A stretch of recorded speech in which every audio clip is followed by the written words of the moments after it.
Everyone, I get asked now and then when you have to pay taxes on Bitcoin that has appreciated in value. And the short answer is after you sell it and it is not Bitcoin anymore, you do not have to pay taxes on appreciated Bitcoin when you move it from Coinbase to Bitkey, or if you move it from Bitkey back to Coinbase. Basically, you can move your Bitcoin around as much as you want, as long as it does not become something other than Bitcoin. If you converted it, which you should never do, but if you converted it to Dogecoin or some other junk token that will eventually be worth zero, that would trigger the taxes on the Bitcoin because the Bitcoin is converting into any other cryptocurrency. So if Bitcoin converts into any other digital asset or crypto asset, that will trigger the taxes on appreciated Bitcoin. Um, and obviously, if you cash it out to US dollars or any other currency, that will also trigger taxes on appreciated Bitcoin. But that is only the case when it's no longer Bitcoin. As long as it stays Bitcoin, you can move it around any which way you want, back and forth, into and out of Bitkey, into and out of Coinbase. You can do whatever you want with it as long as it's yours, and you haven't converted it, then you don't have to pay the gain.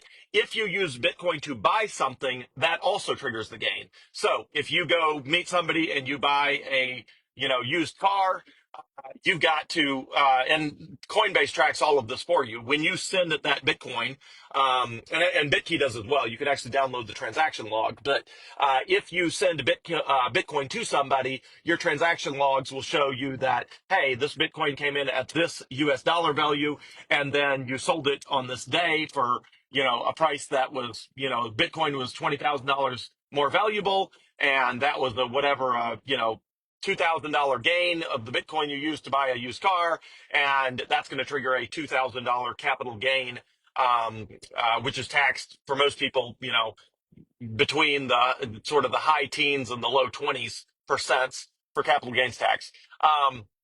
Now, one sort of good consideration is somewhere like Coinbase that does tracking, including the transaction download you can get from Bitkey.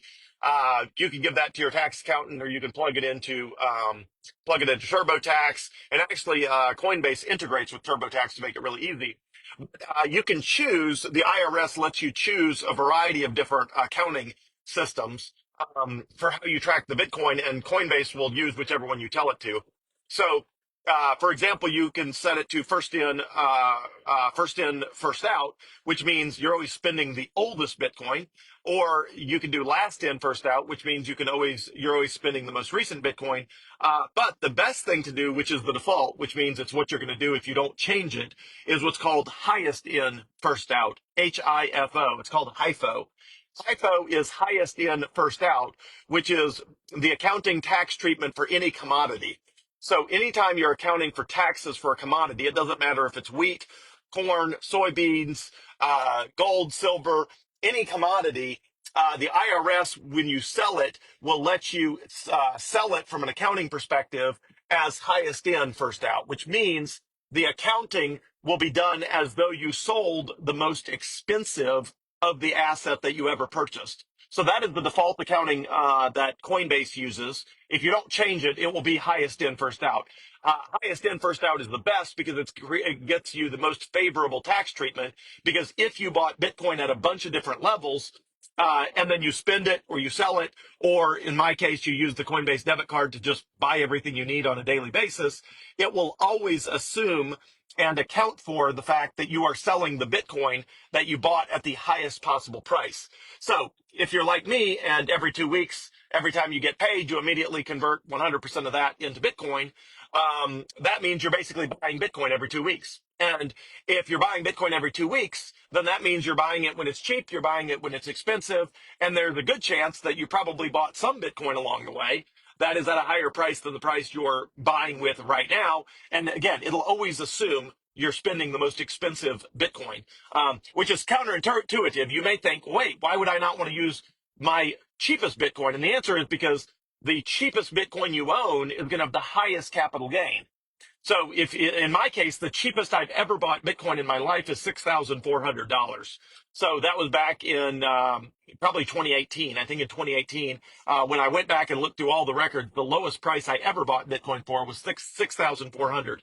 But from an accounting perspective, if that Bitcoin is what is sold, that Bitcoin has gone up by a factor of like 12, 13, 14x, like 100 and whatever that is, 1,400%, 1,500%. So that Bitcoin has gone way up, which means it would trigger a capital gains tax on that entire amount. Conversely, if it goes back and it says, oh, it looks like Joel bought Bitcoin every 2 weeks, 2 weeks ago at 94,000, then it'll say, oh, that's the Bitcoin we're going to use for this transaction for Christmas shopping at Target. Is we're going to use that Bitcoin that he bought at 94,000 and not the Bitcoin he bought at 6,400. And obviously the capital gain tax between 94,000 and 100,000 is a way smaller amount to be taxed on appreciation. So the tax treatment, and I've done Facebook posts on this, the tax treatment is actually quite favorable with Bitcoin. And there's a Facebook post where I go through the entire tax treatment of how taxes apply to the Coinbase debit card. And it's a much more favorable sort of tax treatment than you would really anticipate. So anyway, so that's the short take is you owe taxes on Bitcoin that has appreciated in value when you sell it into US dollars or when you transfer it to someone to buy something or when you convert it into some other crypto asset or digital asset. One second.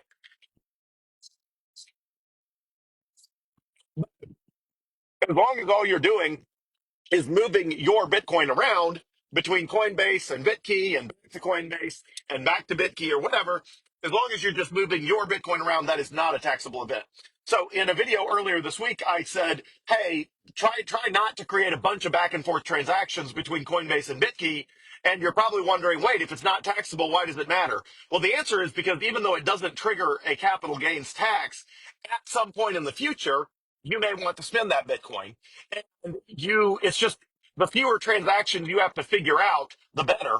So, for example, if ultimately you need to buy a used car for your family, and you're like, wait, okay, so I bought the Bitcoin at 56,000 a coin, then I transferred it to Bitkey at 58,000 a coin, and then I moved it back to Coinbase at 62,000 a coin, and then I moved it back to Bitkey at 75,000 a coin. Like none of that is taxable, but at the very end of the line, when you actually buy a used car with Bitcoin that's above $100,000, someone's going to have to piece together, wait, this Bitcoin bounced around a lot, and we got to figure out what the original cost basis was. Well, the original cost basis is way back at whatever, 55 or $58,000 or whatever it was, but it's just easiest to figure that out if you have fewer total transactions going back and forth, which is the same if you had two bank accounts for a business. It'd be the same thing. It'd be like, look, don't just move money back and forth all day long between the two bank accounts for no reason, because someone somewhere, an auditor or an accountant or a bookkeeper,